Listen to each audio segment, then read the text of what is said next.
ગુજરાત ગૌણ સેવા પસંદગી મંડળની ભરતી આવી, કરો તૈયારી। નમસ્કાર, હું છું આપની સાથે કશિશ, આપ જોઈ રહ્યા છો ગુજરાત ફર્સ્ટ। અને વિશેષ રજૂઆતમાં મહત્વપૂર્ણ અને શુભ સમાચાર એ છે કે ગૌણ સેવા પસંદગી મંડળ દ્વારા 4304 જગ્યાની ભરતીને જાહેર કરવામાં આવી છે। એટલે કે ઉમેદવારો હવે તમે તૈયારીમાં લાગી જાઓ। જો ગૌણ સેવા પસંદગી મંડળની જે ભરતી આવી રહી છે એમાં તમારે પરીક્ષા આપવી છે, સરકારી નોકરી તમને જોઈએ છે, આ તમામ જે વિભાગ છે એમાં તો તૈયારીમાં લાગી જજો। પરીક્ષા ખૂબ જલ્દી આવશે। ગ્રુપ એ અને ગ્રુપ બીની વિવિધ 20 કેડરમાં ભરતી કરવામાં આવશે। ગ્રુપ એની કુલ 18 કેડર છે, ગ્રુપ બીની 18 છે અને ગ્રુપ બીની 2 કેડરમાં છે।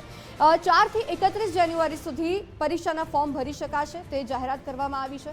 બિન અનામત વર્ગ માટે 500 રૂપિયાની પરીક્ષા ફી રાખવામાં આવી છે।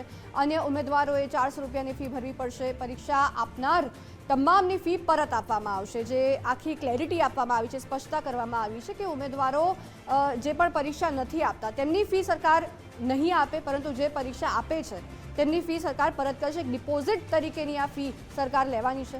માત્ર ઓનલાઈન જ પરીક્ષા ફી સ્વીકારવામાં આવશે। સૌથી વધુ બી ગ્રુપમાં 2390 જગ્યાની ભરતી થશે। સીબીઆરટી પદ્ધતિથી ગ્રુપ એ અને ગ્રુપ બીની પ્રિલિમ પરીક્ષાનું આયોજન છે। એટલે કમ્પ્યુટરની આખી પદ્ધતિ રહેશે, કમ્પ્યુટરના માધ્યમથી તમારે પરીક્ષા આપવાની રહેશે। પ્રિલિમ બાદ ગ્રુપ એ અને ગ્રુપ બી માટે અલગ અલગ યાદી બનશે। કેટેગરી વાઇઝ 7 ગણા ઉમેદવારને મુખ્ય પરીક્ષા માટે લાયક ગણવામાં આવશે। એટલે કે જેટલી ભરતી છે એનાથી 7 ગણા વધુ ઉમેદવાર કે એને મુખ્ય પરીક્ષા માટે લાયક ગણશે। ગૌણ સેવા પસંદગી મંડળ તરફથી 4300 જેટલી ભરતી પરીક્ષા અલગ અલગ 17 જેટલી સંવર્ગની જાહેર કરવામાં આવી છે। ઉમેદવારો જેની લાંબા સમયથી રાહ જોઈ રહ્યા હતા તે પરીક્ષા હવે જાહેર થઈ ચૂકી છે। કયા પ્રકારની પરીક્ષા હશે, કયા પ્રકારની પરીક્ષા પદ્ધતિ અને ખાસ કરી ફીનું માળખું જે છે તેને લઈને પણ ઘણી મૂંઝવણો છે। આપણી સાથે ગૌણ સેવા પસંદગી મંડળ ભાઈ પટેલ છે, તેમની સાથે સીધી વાત કરીએ। ખાસ કરી મોટી ભરતી લાંબા સમયની આપે કહ્યું હતું કે કુમુરતા પહેલાં એક સારા સમાચાર આવી રહ્યા છે અને ખૂબ સારા સમાચાર ઉમેદવારો માટે છે। કેટલી ભરતી અને કયા પ્રકારની આયોજન જે છે તે મંડળ તરફથી આ પરીક્ષા લેવાને લઈને છે? ગઈકાલે ન્યૂઝપેપરોમાં, આજના ન્યૂઝપેપરોમાં પ્રસિદ્ધ થયેલું છે સરકારના વર્ગ 3ની 4304 જગ્યા ભરવા માટે આજે જાહેરાત અમે આપેલી છે। એમાં મે 2023માં સામાન્ય વહીવટ વિભાગે ગ્રુપ એ અને ગ્રુપ બી એ વર્ગ 3ની જ જગ્યાઓ છે બંને, પણ ગ્રુપ એ અને ગ્રુપ બી એવા બે ડિફરન્ટ લેવલ કરેલા છે। ગ્રુપ એમાં head clerk, senior clerk, collector કચેરીના ક્લાર્ક, ઓફિસ આસિસ્ટન્ટ અને તે તદુપરાંત સરકારના ખાતાના વડાની એડમિનિસ્ટ્રેટિવ પ્રકારની જે જગ્યાઓ છે એવી 17 કેડરો પણ આ ગ્રુપ એમાં સમાવવામાં આવેલી છે। ગ્રુપ બી એટલે જુનિયર ક્લાર્ક અને નાગરિક પુરવઠા નિગમના આસિસ્ટન્ટ ડેપો મેનેજર અને ગાંધીનગર મ્યુનિસિપલ કોર્પોરેશનના 170 ક્લાર્ક જે ગ્રુપ બીમાં સમાવેશ કરવામાં આવેલો છે। કોઈ ઉમેદવાર ગ્રુપ એ અને ગ્રુપ બીની એક્ઝામ પસંદ કરે છે તો એ બંને પરીક્ષા આપી શકશે। જેમાં એનો સિલેક્શન થઈ શકે ગ્રુપ બીમાં બી આપી શકશે, કારણ કે બંને પરીક્ષા એક દિવસ નહીં રાખવામાં આવે। એની મેઇન્સ છે, પહેલાં ગ્રુપ બીની મેઇન્સ રાખવામાં આવશે જે 200 માર્કની MCQ પ્રકારની 2 કલાકની પરીક્ષા રાખવાની છે અને એના આધારે પસંદગી યાદી બનશે। ગ્રુપ એમાં પણ એ જ રીતે 3 પેપર ગુજરાતી, અંગ્રેજી અને જનરલ નોલેજ 100 અને 150 એમ 450માંથી 350 માર્ક્સમાંથી ઉમેદવારે માર્ક્સ મેળવશે અને એના આધારે મેરિટ બનશે। સરકારના મુખ્યમંત્રી શ્રી પ્રજાવત્સલ છે। ઉમેદવારો પાસેથી ફી ઉઘરાવવી એવા જે આજે સમાચાર આવ્યા છે એ ખૂબ જ અધૂરા છે। મંડળ આ ફી ડિપોઝિટ પેટે લે છે। જે ઉમેદવાર પરીક્ષા આપશે એને એના ખાતામાં ફી પરત કરી દેવામાં આવશે। અત્યાર સુધી આપણે ફી 100 રૂપિયા લેતા હતા, એના કારણે શું થતું હતું કે ઉમેદવારો જે સિન્સિયર નથી, જે ભરવા ખાતર ફોર્મ ભરે છે એવા ઉમેદવારો આ પરીક્ષામાં ફોર્મ ભરી દેતા અને પછી પરીક્ષાનું આયોજન થાય ત્યારે પરીક્ષામાં આવતા જ નહોતા। મંડળે આના માટે સંપૂર્ણપણે વ્યવસ્થા કરવી પડતી હતી। લાખોની સંખ્યામાં 8 લાખ 9 લાખ જેટલા ઉમેદવારો માટેની રાજ્યની જુદા જુદા જિલ્લા મથકોમાં પરીક્ષા કેન્દ્રો રાખવા પડતા હતા। આ ફી રાખવા પાછળનો હેતુ એ છે કે જે ઉમેદવારો સિન્સિયર છે, જે પરીક્ષાની તૈયારી કરે છે અને પરીક્ષા સરકારમાં આવવાની જેમની મનસા છે એવા જ ઉમેદવારો આ પરીક્ષા માટે ફી ભરશે અને આ ફી જો એ પરીક્ષામાં હાજર રહેશે, જે માધ્યમથી એને ફી ભરી હશે, જુદા જુદા માધ્યમથી ઓનલાઈન પેમેન્ટથી લેવાની છે, અથવા તો ડેબિટ કાર્ડથી, અથવા તો વોલેટથી ઉમેદવાર ફી ભરી શકશે. અને એ જ ખાતામાં ઉમેદવારોને વિનંતી છે કે જ્યાં સુધી પરીક્ષા પૂરી ન થાય, જ્યાં સુધી પરીક્ષા રિઝલ્ટની રાહ નથી જોવાની, પરીક્ષા પૂરી થાય એના 10-15 દિવસમાં જે માધ્યમથી એની ફી આવી હશે એ જ માધ્યમથી જેને 500 ભર્યા છે એને 500, જેને 400 ભર્યા છે એને 400, એના ખાતામાં વાપસ જતા રહેશે, એને પાછા મળી જશે. જે ઉમેદવાર પરીક્ષા ફી ભરીને પરીક્ષામાં બેસતા નથી એની ફી સરકારમાં જમા લઈ લઈશું. પૂરી પારદર્શિતા સાથે ગૌણ સેવા પસંદગી મંડળની આ પરીક્ષા જે છે તે લેવાશે અને ફી પરત કરી દેવામાં આવશે. જે ઉમેદવારો પરીક્ષા આપવામાં આવશે તેમની ફી પરત મળશે, પરંતુ જે પરીક્ષા નહીં આપવામાં આવે તેને ફી નહીં ચૂકવાય. અલગ પ્રકારની એક્ઝામ છે, કોમ્પ્યુટર બેઝ એક્ઝામ છે, ત્યારબાદ સેકન્ડ એક્ઝામ પણ લેવામાં આવશે. મંડળે પરીક્ષા પદ્ધતિની અંદર પણ ફેરફાર કર્યો છે અને પરીક્ષા લેવાની પદ્ધતિ જે છે તે પણ કોમ્પ્યુટર બેઝ રહેશે.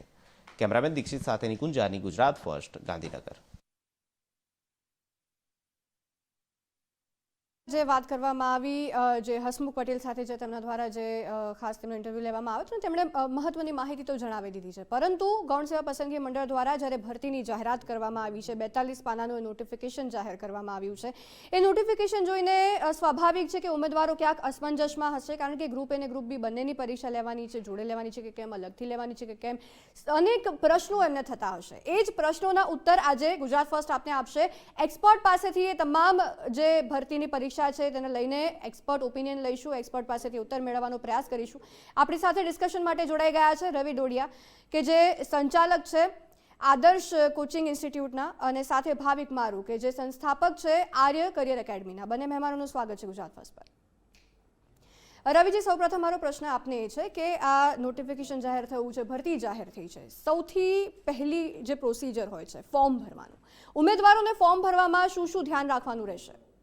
એક તો સૌપ્રથમ એ વસ્તુનું ધ્યાન રાખવાનું રહેશે ઉમેદવારોને કે નિયત સમયની અંદર, બરાબર, તારીખની પહેલાં જ ફોર્મ ભરવાનું સ્ટાર્ટ કરી દે, જેથી કરીને ઘણી વખત એવું થતું હોય છે કે છેલ્લા સમયની અંદર ફોર્મ ભરવાની અંદર સર્વર હેક થઈ જતા, ડાઉન થતા હોય છે જનરલી, બરાબર, સ્પીડ ઓછી આવતી હોય છે, ઘણા રિમોટ એરિયાની અંદરથી વિદ્યાર્થીઓ હોય છે તો એને બહાર જઈને ફોર્મ ભરવાના હોતા હોય છે, તો છેલ્લા સમયે દોડધામ કરવી પડતી હોય છે ઘણી વખત વિદ્યાર્થીઓને. એક ખાસ ધ્યાન રાખવા જેવું છે. બીજી વસ્તુ, ફોર્મ ભરતી વખતે એક તો એડ્રેસ ખાસ તમારે જોવાનું, તમારું એડ્રેસ ક્યાંનું છે, જેથી કરી અને જે શું કહેવાય વિભાગ છે એ તમારો જે નંબર, તમારું એક્ઝામ માટેનું જે સેન્ટર આપવાનું છે તમને નજીકનું મળે, જેથી કરીને તમે દોડધામ ના થાય. બીજી વસ્તુ, મેલ ફિમેલ કેટેગરી ખાસ જોવાનું રહેશે ફોર્મ ભરતી વખતે. એની અંદર ભૂલ થાય છે તો એને પછી સુધારો કરવા માટે થઈને ઘણી પ્રક્રિયા હાથ ધરવાની હોય છે. ઘણી વખત તમે ડિસ્ક્વોલિફાઈડ થતા હો છો. એ સિવાય તમે જોવા જાઓ તો તમારી જે કેટેગરી, તમે કોઈ કેટેગરીમાંથી બિલોંગ કરો છો, બરાબર, ઓબીસી છે, SC ST છે, તો એનું ખાસ તમારે નોટિફિકેશન કે જે કંઈ પણ હોય એ મુજબ તમારે એનું ફોર્મ ભરવાનું, જેથી કરી અને તમને આગળ જતાં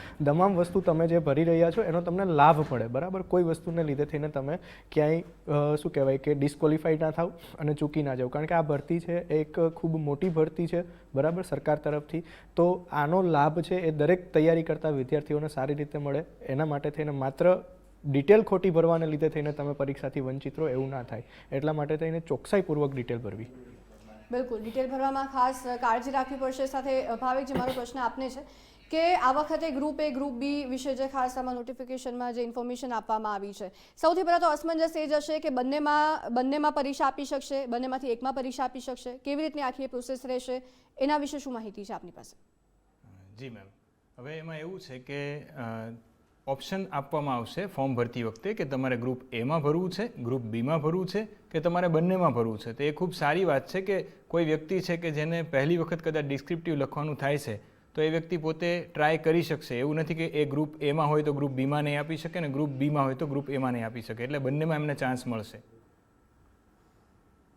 બિલકુલ. અને સાથે રવિજી, મારે એ પણ પ્રશ્ન છે કે આ ગ્રુપ એ અને ગ્રુપ બી બંનેના જે ટોટલ કુલ 20 કેડર છે, ગ્રુપ એમાં 18 છે, ગ્રુપ બીમાં 2 છે, અને ગ્રુપ બીમાં સૌથી વધુ ઉમેદવારો ક્યાંક સૌથી વધુ ભરતી જે દેખાઈ રહી છે જુનિયર ક્લાર્કની જે કહેવામાં આવી રહ્યું છે. હવે જે ઉમેદવારો છે અને દર્શકો જે જોઈ રહ્યા છે, સૌથી પહેલાં તો એમને કન્ફ્યુઝન છે કે ગ્રુપ એ અને ગ્રુપ બી છે શું, એમને આપ સમજાવી શકો?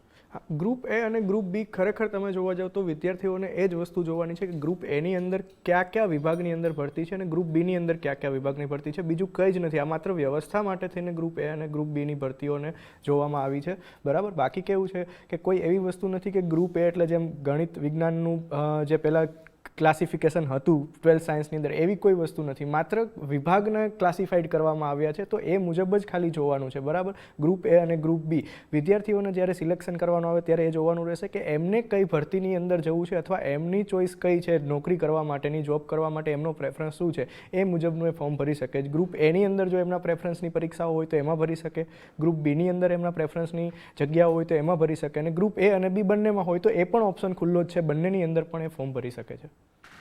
બિલકુલ. અને ભાવિકજી, આખું પરીક્ષાનું માળખું તૈયાર કરવામાં આવ્યું છે, માળખું કેવી રીતનું છે આપ જણાવી શકો? એકચ્યુઅલી એમાં એવું છે કે પહેલાંના સમયમાં આજ સુધી જે પરીક્ષાઓ વર્ગ 3ની લેવામાં આવી છે એમાં હતું એવું કે તમારે એક પરીક્ષા આપવાની MCQ હોય ને ત્યાર પછી કોમ્પ્યુટરની એક ટેસ્ટ આપવામાં આવતી જે પ્રેક્ટિકલ ટેસ્ટ કહેવાય છે. હવે આ લોકોએ એવું કર્યું છે કે ગુજરાત સરકારે કે કર્મચારીઓનું એક ધોરણ ઊંચું આવવું જોઈએ, કારણ કે તમે પણ સમજી શકો છો કે આજથી 20 વર્ષ પહેલાં ગ્રેજ્યુએટ લોકોની સંખ્યા ખૂબ ઓછી હતી, જ્યારે આજે ગ્રેજ્યુએટ લોકો ખૂબ વધી રહ્યા છે, ત્યારે ત્યાં આગળ કર્મચારીઓમાં પણ એમની એવી ધોરણ ઊંચા હોવા જોઈએ એવું સરકાર માને છે. આ માટે થઈને એમણે કેવું કર્યું છે કે અત્યારે ગ્રુપ એ અને ગ્રુપ બી બંને અલગ કર્યા છે. ગ્રુપ એમાં જે કેડર છે એ કમ્પેર ટુ ગ્રુપ બીના જુનિયર ક્લાર્ક કરતાં ઊંચા છે, એમાં જલ્દી પ્રમોશન આવી શકે છે, એમાં પગાર પણ વધારે છે. ત્યારે સામા પક્ષે એમણે રાખ્યું પણ એવું છે કે ગ્રુપ એમાં તમારે ડિસ્ક્રિપ્ટિવ લખવું પડશે, કારણ કે સરકારની જે કોઈ માહિતી છે એક વિભાગમાંથી બીજા વિભાગમાં પહોંચાડતી હોય ત્યારે તમને પત્ર લેખન આવડવું જોઈએ, એટલા માટે થઈ અને GPSC અને UPSCમાં જે મેન્સ રાઇટિંગ આવે છે એવી જ રીતે ગ્રુપ એમાં છે. અને ગ્રુપ બીમાં સમજો કે કોઈ વિદ્યાર્થી છે એને ક્લાસ 3ની નોકરી જોઈએ છે પણ એને કદી લખ્યું નથી અને લખવાથી ડરે છે, તો એમના માટે પણ એક ચાન્સ રાખવામાં આવ્યો છે કે એ લોકો MCQથી મેન્સ એક્ઝામિનેશન પાસ કરી અને સરકારી નોકરી મેળવી શકે. તો આ વ્યવસ્થાને હું આવકારું છું. બિલકુલ. અને પ્રિલિમિનરી એક્ઝામ ખાસ લીધી છે, હવે એવું પણ કહેવામાં આવી રહ્યું છે કે એના માર્ક કદાચ ગણાવવાના નથી. તો રવિજી, એ જે આખી ક્લેરિટી છે શું છે? ઓકે, ભાવિક સર સમજાવશે. ના સાહેબ, આપ વાંધો નહીં. તો એમાં એકચ્યુઅલી એવું છે કે ગ્રુપ એ અને ગ્રુપ બી બંનેના જે પહેલી એક્ઝામ છે ને એ કોમન છે અને એના માર્ક્સ કોઈ પણ મેન્સ માટે ગણાશે નહીં, અને આવું નવું GPSC UPSCમાં પહેલેથી જ છે, તો એ કોઈ નવાઈ નથી. It's okay. એટલે એના માર્ક્સ નથી ગણાવાના, પરંતુ ત્યારબાદ જે ભરતી છે એનાથી 7 ગણા વધુ ઉમેદવાર ને એના માટે મેરિટ જાહેર કરવામાં આવશે. મેરિટ જાહેર કરવાની પ્રોસિજર કેવી રીતની રહેશે રવિજી, આપ જણાવી શકો? જે રીતે જેટલા એક્ઝામની અંદર જેટલા સ્ટુડન્ટ્સ એપિયર થયા હોય છે, બરાબર, એની અંદર એવું ગણવામાં આવતું હોય છે કે જે ક્વોલિફાઈડ થાય છે વિદ્યાર્થીઓ, એમાં જે મેક્સિમમ માર્ક્સ વધારે માર્ક્સ લેનારા જે 7 ગણા વિદ્યાર્થીઓ છે, બરાબર, એટલા વિદ્યાર્થીઓને બોલાવવામાં આવે છે. જે રીતે GPSC અત્યારે હાલ કરી રહી છે, બરાબર, ક્લાસ વર્ગ 1, 2, 3 તમામની ભરતીની અંદર જે રીતે GPSC કરી રહી છે એ રીતે જ તમામની વસ્તુ કરવામાં આવશે, જે આગળની એક્ઝામ્સમાં લેવાઈ રહી છે. એના માટે કોઈ નવી પ્રોસિજર છે નહીં. બિલકુલ. અને ભાવિકજી, કમ્પ્યુટરાઇઝડ જે આખી એક્ઝામ લેવાશે MCQની, આ વખતે એને પણ વધુ પ્રાધાન્ય આપવામાં આવી રહ્યું છે. અને હવે આપણે જોઈ રહ્યા છીએ કે ગૌણ સેવા પસંદગી મંડળ એને જ સૌથી વધુ પ્રાધાન્ય આપે છે. ઘણા એવા ઉમેદવાર જે રિમોટ એરિયામાંથી આવતા હોય, કમ્પ્યુટર કદાચ યુઝ કરતા એમને નર્વસનેસ આવતી હોય, એ લોકો માટે આપ શું સલાહ આપશો? હા, હવે આ જ્યારથી કોમ્પ્યુટરની ટેસ્ટની વાતો આવી છે ત્યારથી અમારા વિદ્યાર્થીઓ અમને ફોન કરીને અને કોઈ પણ માધ્યમે પૂછતા હોય છે, તો હું બહુ ક્લિયર કરવા માગું છું કે સરકારે ઘણી બધી વખત એવું જોયું છે અને આપ મીડિયાએ પણ જોયું છે કે પેપર ફૂટવાનું એ બહુ સામાન્ય થતું જાય છે, ના ફક્ત ગુજરાતમાં, દેશમાં ઘણા વિસ્તારોમાં. તો અહીંયા આગળ સરકારે એવો પ્રયત્ન કર્યો છે કે એક એવી કંપનીને કામ આપવામાં આવે કે જે વર્ષોથી ભારત સરકારની, કેન્દ્ર સરકારની કોમ્પ્યુટર ટેસ્ટ લઈ રહી છે. તો અહીંયા આગળ શક્યતા એ બને કે બની શકે કે કોમ્પ્યુટરમાં જે ટેસ્ટ લે તો પોસિબલ છે કે ભાઈ જે પેપર ફૂટવાના ચાન્સીસ હતા એને ઓછા કરી શકાય. એટલે વિદ્યાર્થીને એ ડરવાની પણ જરૂર નથી, કારણ કે ત્યાં આગળ એક માઉસ પકડવાનું છે. અને આજે 21મી સદી છે, ભારત આવા વિકાસમાં આગળ વધતું હોય ત્યારે અપેક્ષા સરકારની હોય કે તમને કોમ્પ્યુટર આવડે ને તમારે જઈને ત્યાં કોમ્પ્યુટર ઉપર જ કામ કરવાનું છે, તો માઉસ પકડીને ખાલી ક્લિક કરવાનું છે. એટલે હું નથી માનતો કે એ અઘરું હોય, સામુકો ટાઈમ બચશે એવું હું માનું છું. બિલકુલ. અને સ્વાભાવિકપણે ઉમેદવારો પણ આ વસ્તુને આવકારી રહ્યા છે, કારણ કે એક ટાઈપની જે પ્રાઇવસી જનરેટ થઈ રહી છે, પેપર ફૂટવાનો જે ખોફ હતો એમનો ધીરે ધીરે ઓછો થઈ રહ્યો છે. રવિજી, હવે મેઇન એ સલાહ રહેશે આપના તરફથી કે ઉમેદવારોએ હવે જ્યારે ભરતી જાહેર થઈ ગઈ છે, તૈયારી કેવી રીતના કરવી, એમને દિશા સૂચન શું આપશો? જો આ જે એક્ઝામની પેટર્ન આપવામાં આવી છે એ મુજબ જોવા જઈએ તો કોઈ પણ સારા માર્ગદર્શનની નીચે બરાબર, તૈયારી કરવી એ હિતાવહ છે, બરાબર. સીધું જ કોઈ તમે એમનામ જ જઈને કોઈ એમ કે અમે ડાયરેક્ટ બુક વાંચીને તૈયારી કરી લઈએ, બરાબર, તો એ વસ્તુની શક્યતાઓ ઓછી છે, કારણ કે એક્ઝામ ક્યારે લેવાશે એનું કોઈ જ નક્કી નથી, બરાબર. નજીકના સમયમાં એક્ઝામ હોઈ શકે છે, થોડી દૂર પણ હોઈ શકે છે, પરંતુ જો તમે સાચા માર્ગદર્શન સાથે એક્ઝામ ક્લિયર કરવા જશો તો જ આ એક્ઝામ છે એને તમે જલ્દીથી સારા સમયની અંદર ક્લિયર કરી શકશો, સારા માર્કની સાથે ક્લિયર કરી શકશો, બરાબર. એટલા માટે થઈને કોઈ પણ વસ્તુ કોઈ પણ જગ્યાએ તમે છે તો એક સારા અને સચોટ માર્ગદર્શન નીચે આ એક્ઝામની તૈયારી કરવામાં આવે, બરાબર. તમે ડાયરેક્ટ કોઈ વસ્તુ, કારણ કે રિઝનિંગ, મેથ્સ, કોમ્પ્યુટર આવા બધા સબ્જેક્ટને ઇન્ક્લુડ કરવામાં આવ્યા છે, ત્યારે આની અંદર તમારે માર્ગદર્શનની જરૂર 100% છે, કારણ કે રિઝનિંગ એવી વસ્તુ છે કે તમે કોઈ ક્વેશ્ચન છે એને કેટલા સમયની અંદર ક્લિયર કરો છો એ તમારા માટે જરૂરી છે, બરાબર. જો તમારી પાસે યોગ્ય મેથડ હશે, યોગ્ય માર્ગદર્શન હશે, બરાબર, તો તમે એ જ ક્વેશ્ચનને ખૂબ ઓછા સમયની અંદર છે એ સોલ્વ કરી શકશો, બરાબર. તો ખૂબ ઓછા સમયની અંદર આવું સોલ્વ કરવા માટે થઈને તમારે કોઈ સારા માર્ગદર્શકની કે માર્ગદર્શનની નીચે કામ કરવાની જરૂર પડશે. બિલકુલ. અને ભાવિકજી, આપને પણ મારો એ જ પ્રશ્ન રહેશે, કારણ કે હવે જ્યારે ભરતી જાહેર થઈ છે, હવે ઉમેદવારોને એકદમ રશ અંદરથી આવી ગયો છે કે હવે ફટાફટ તૈયારી કરવી પડશે, હવે જો સરકારી નોકરી મેળવવી હશે તો ભાગવું પડશે. એક શિડ્યુલ એમને જરૂરી બનાવવાનો રહેતો હોય છે બધું જ બેલેન્સ કરવા માટે. શું સલાહ? જો ગુજરાત ફર્સ્ટના માધ્યમથી જે વિદ્યાર્થીઓ જોઈ રહ્યા છે એમને હું એક સચોટ સલાહ આપીશ, કારણ કે આ બધી પરીક્ષાઓમાંથી અમે પાસ થઈને સફળ થયા છીએ અને અમને ખબર છે કે આ પરીક્ષાઓને કઈ રીતે ડીલ કરી શકાય આવા સમયે. હવે હું તમને એક ખાસ વાત કહું છું કે વિદ્યાર્થીઓ, જો સૌથી પહેલાં અહીંયા આગળ તમારે પ્રી એક્ઝામિનેશન આપવાની છે, તો પ્રી એક્ઝામિનેશન માટે મને આજે જે માહિતી મળી છે એ મુજબ મે કે જૂનમાં આ લોકો પરીક્ષા લેશે અને તરત જ પછી 2 મહિના કે 1 મહિનામાં પણ તમારી મેઇન્સ એક્ઝામિનેશન એટલે કે મુખ્ય પરીક્ષા આવી શકે. તો જે વિદ્યાર્થીઓ એવું સમજતા હોય કે પ્રાથમિક પરીક્ષા પૂરી થાય પછી જ હું મેઇન્સની તૈયારી શરૂ કરીશ, તો તમારી પાસે સમય નહીં હોય. તમારે આ પરીક્ષાનો અનુભવ ભલે પહેલી વખત છે, પણ જીપીએસસી વર્ષોથી લેવાય છે ને આ એ પેટર્ન ફોલો થઈ રહી છે, તો તમારે સમજવું પડશે કે અત્યારે પ્રીની સાથે તમારી મેઇન્સની તૈયારી પણ શરૂ થઈ ગઈ હોવી જોઈએ અને તમે મેઇન્સની તૈયારી કરશો તો જ તમે 1 કે 2 મહિનામાં રિકોલ કરી શકશો મેઇન્સ એક્ઝામિનેશન પહેલાં, કારણ કે પ્રીમાં ગમે એટલા માર્ક્સ આવશે, એક પણ માર્ક મુખ્ય પરીક્ષા મેરિટમાં ગણવાનો નથી. તો હું દરેક વિદ્યાર્થીઓને અત્યારમાંથી અહીંયા આગળથી તમે વોર્નિંગ સમજો કે તમને એક સજેશન સમજો, જો ખાલી પ્રીની તૈયારી કરી તો પોસિબલ નહીં બને કે તમે મુખ્ય પરીક્ષાને ડીલ કરી શકશો, તો બંને તૈયારી જોડે કરવી જોઈએ મેમ. બિલકુલ. અને ભાવિકજી, આપને જ પ્રશ્ન રહેશે કે મેઇન્સ માટે પરીક્ષાની જ્યારે મેઇન્સ પરીક્ષાની તૈયારી કરવાની હોય ત્યારે કઈ કઈ ખાસ બાબતોનું ઉમેદવારોને ધ્યાન રાખવું પડશે અને કઈ રીતે તેઓ એની તૈયારી કરી શકે? યસ. તો અત્યાર સુધી બનતું તો એવું કે ભાઈ તમે લોકો તૈયારી કરતા હતા તો ખાલી તમારે એમસીક્યુ ઉપર કામ કરવાનું હતું, એટલે તમે લોકો રફમાં કોઈ પણ રીતે તૈયારી કરતા હતા અને ઘૂંટવાનું બિંદુ, બસ આટલું કામ કરતા હતા.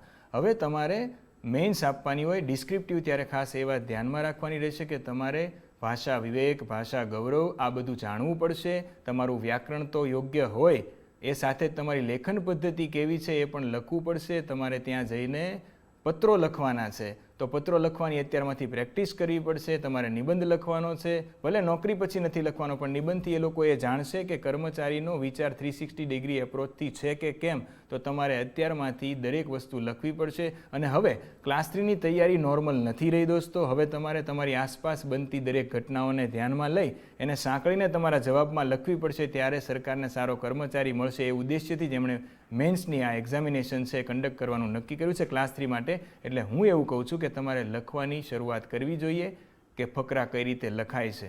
અધરવાઇઝ થશે એવું કે પેલું ટીક કરતા હતા એ ખાલી ગ્રુપ બી પૂરતું સીમિત રહેશે, પણ ગ્રુપ એ માટે તો તમારે હવે લખવું જ પડશે. બિલકુલ. અને રવિજી, ઘણી કમ્પ્લેન આવતી હોય છે અમુક વાર ઉમેદવારોને કે પેપર બહુ લાંબુ હતું, છૂટી ગયું.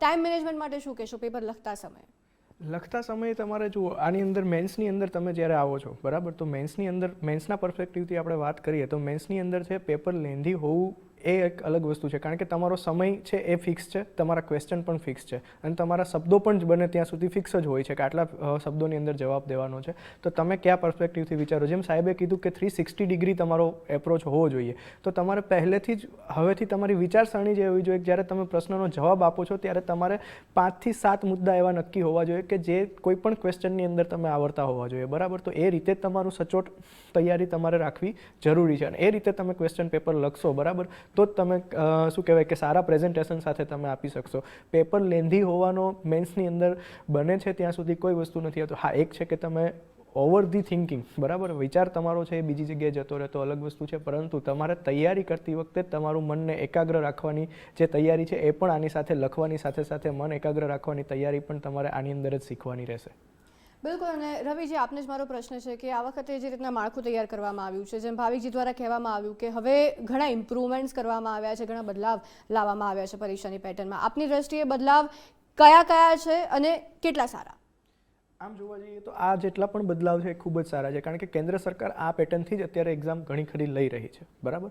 બીજી વસ્તુ, આ બદલાવથી એક તો એવી વસ્તુ થશે, બરાબર, કે વિદ્યાર્થી છે એ કદાચ એમનેમ બી ફોર્મ ભરી દીધું છે, બરાબર, ફીસ ભરી દીધી છે, તો એવું નહીં વિચારે કે હવે મારો નંબર દૂર છે, કે મારે આજે નથી પહોંચાય એવું, કે મારે કોઈના લગ્નમાં જવાનું છે તો હું એક્ઝામ દેવા નહીં જાઉં, બરાબર. કારણ કે એક સર્ટેન એમાઉન્ટની ફીસ ભરી છે એટલે પહેલાં વિચારશે કે હું એ ફીસ છે એ મને પાછી મળી જાય ને જાઓ. એક વખત જો એ એક્ઝામને અટેન્ડ કરશે, બરાબર, તો એને ખબર પડશે કે ક્યાં મારી ભૂલ થાય છે, કેવા લેવલનું એક્ઝામ પેપર છે, બરાબર, શું હતું, ક્યાં મારી ભૂલ થાય, મને ક્યાં સમય ખૂટે છે, અને એ બધી જ વસ્તુઓ જ્યારે શું કહેવાય કે આવરવામાં આવશે ત્યારે વિદ્યાર્થી 100% ઇમ્પ્રૂવ થશે. ભલે એ વખતે કદાચ પાસ ના થાય, એમની તૈયારી બરાબર ના હોય, ક્વોલિફાય ના થાય, પણ એ ઇમ્પ્રુવમેન્ટ એનામાં 100% આવશે. પ્લસ જે ઓનલાઈન એક્ઝામ્સ લેવાની છે, બરાબર, જેથી કરીને સાહેબે જેમ કીધું એમ કે આની અંદર જે પેપર ભરતીઓ રદ થવાની, પેપર ફૂટવાના જે ચાન્સીસ હતા એમને ઘટાડવાનો સરકાર તરફથી 100% એક એપ્રોચ લેવામાં આવ્યો છે, બરાબર. તો આ જે વસ્તુના લીધે થઈ અને વિદ્યાર્થીઓને જે એક હતાશા આવતી હતી કે ભાઈ ગમે તેવી તૈયારી કરીને જશું, બરાબર, પણ પેપર ફૂટી જશે કે એક્ઝામ રદ થશે, તો આ એક જે ડર છે હવે વિદ્યાર્થીઓના દિમાગની અંદરથી બિલકુલ નીકળી જશે, મને લાગે છે ત્યાં સુધી. બિલકુલ, એ ડર નીકળી જશે. અને ભાવિકજી, હવે આપને પ્રશ્ન રહેશે કે ડર તો બિલકુલથી નીકળશે, કારણ કે જે પાસ્ટ હમણાં જે થોડી એક્ઝામ લેવાય એમાં ખૂબ સારું રિઝલ્ટ જોવા મળ્યું છે કે ક્યાંય પેપર ફૂટવાનું કંઈ નથી રહ્યું, એકદમ શાંતિપૂર્ણ માહોલમાં પરીક્ષા સંપન્ન થઈ છે.